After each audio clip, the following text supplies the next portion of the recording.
వంకర మాటలు పలుకు మనుషులు మీలో నుండి బయలుదేరుతారు. వారు మందరు కనికరించరు. కాబట్టి ప్రియమైన వారా, సంఘాలు ఇవే నడుస్తున్నాయి. ఇవాళ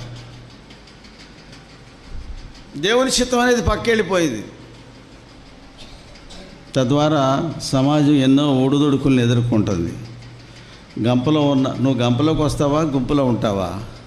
వల్ల ఉంటావా? వల్లలోకి వచ్చినోడు గంపలోకి రావాలా? నువ్వు గంపలోకి వస్తేనే ఎత్తబడే సంఘంలోకి ఉన్నట్లు లెక్క.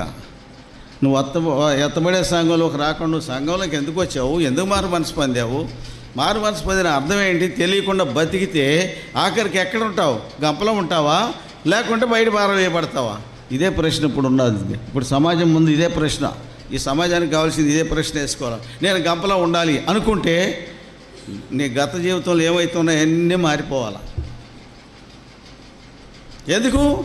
రేపు రాబోయేది దేవుని యొక్క ఉగ్రత.